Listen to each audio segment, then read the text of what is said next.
There comes a time in life when we must ask ourselves a terrifying question, not terrifying because of its darkness, but because of its clarity. What if the world is not meant to comfort you, but to challenge you into becoming a force of nature? Nietzsche once said, "The higher we soar, the smaller we appear to those who cannot fly." This is the beginning of our journey, not to become feared for our cruelty or dominance, but to become terrifying because of the sheer strength, clarity, and depth of our minds. To become unshakable. To become a person so fully realized that our mere presence confronts others with everything they've run from. But how do you build a mind so strong it terrifies people? Not through arrogance. Not through knowledge alone. But through fire. A fire forged in solitude, sharpened by suffering, purified by purpose. The first step in building a terrifyingly strong mind is solitude. He who cannot endure solitude will not understand freedom. Nietzsche did not celebrate loneliness for its own sake. He revered solitude as the crucible of clarity. In solitude, you are not just free from the noise, you are confronted with yourself, fully and painfully. Most people cannot handle this. They drown in distractions. But if you can endure the silence, if you can meet yourself in the rawness of your thoughts, you will find something extraordinary: truth. And truth, especially your own truth, is the most dangerous weapon in the world. A strong mind doesn't run from truth, it swallows it whole. When you are alone, you learn not who you are told to be, but who you actually are. And let me warn you, this discovery will cost you. You may lose friends. You may outgrow family. You may be rejected, misunderstood, or even hated. But Nietzsche reminds us, the individual has always had to struggle to keep from being overwhelmed by the tribe. The terrifying mind does not seek approval. It seeks alignment. With purpose, with truth, with the eternal law of becoming. Nietzsche's most misunderstood idea is perhaps his most important: he who fights with monsters should be careful lest he thereby become a monster. And if you gaze long into the abyss also gazes into you. To build a strong mind, you must look into your own abyss, your pain, your envy, your fear, your rage. Not to indulge it, but to understand it. People are terrified of those who have looked into their own darkness and chosen to rise above it. Why? Because most are still running from their own shadows. A terrifyingly strong mind is not one that is spotless, it is one that is integrated. It has made peace with its demons. It no longer hides them, it has tamed them. And this is what separates the strong from the powerful: the strong do not destroy what is dark in them. They harness it. They convert it. They rise through it. Your mind becomes terrifying when it can dance with chaos and still choose creation. Nietzsche's concept of will to power is not about domination over others. It is about mastery over the self. The terrifyingly strong mind is not reactive, it is proactive. It doesn't ask, "What is happening to me?" It asks, "What will I do with what's happening?" When people feel powerless, they become afraid. When they see someone who has turned suffering into fuel, loneliness into strength, and rejection into self-respect, they are not just amazed. They are disturbed.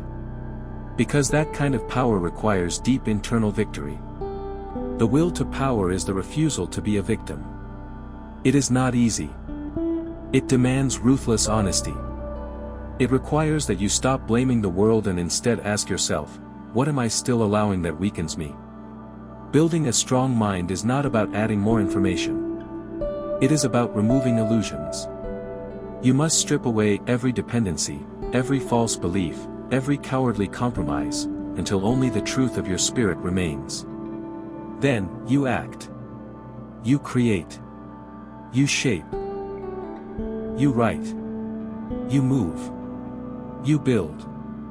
Not to impress, but to express the raw power of your becoming. One of Nietzsche's most revolutionary teachings is amor fati, the love of fate. It's not just acceptance. It's not mere resilience. It is radical devotion to everything life throws at you, including the pain. A strong mind is forged not when things go well, but when you bless the things that break you. When you say, "This, too, is mine. This suffering. This loss. This betrayal. I will make it part of my glory." The terrifying mind is not terrified by life. It embraces it, all of it. And this terrifies people. Because most are still negotiating with life, pleading for comfort, demanding guarantees. But you accept the chaos as your canvas. You look at the storm and say, "This will make me." Let me say this clearly, a mind that seeks permission can never be strong. The world trains you to wait to be chosen, to wait to be validated, to wait until you're ready. Nietzsche calls this moral cowardice. To build a mind that terrifies, you must stop waiting and start willing.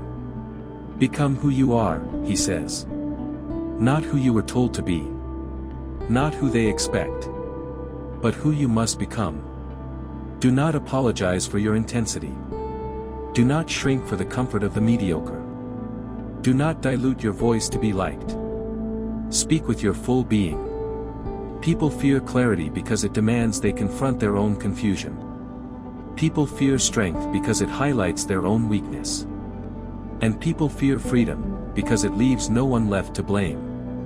Your mind will terrify them when it is no longer afraid to walk alone, to speak truth, to disrupt the lie. Nietzsche was clear, becoming is a kind of dying. To become the strongest version of yourself, you must first let parts of you die. The weak parts. The needy parts. The performative parts. The person you became to please, to survive, to be accepted, you must bury that version. Only then can the new emerge. A terrifying mind is a resurrected mind. One that has seen death, emotional, spiritual, egoic, and chosen to rise anyway. You will scare people because you will become unpredictable. Not chaotic, but unchained. Nothing holds more power than someone who has already died and chosen to live again. Nietzsche envisioned a future human, not bound by fear, guilt, conformity, or herd morality. He called this the Übermensch, the Overman, the one who transcends. This is not someone who conquers others. It is someone who conquers themselves, and becomes an inspiration, a force, a new standard. To build a mind so strong it terrifies people is to become the embodied rejection of every excuse the world has normalized. It is to be awake in a world that sleeps. It is to be purposeful in a world addicted to distraction. It is to be dangerously alive in a culture of emotional numbness.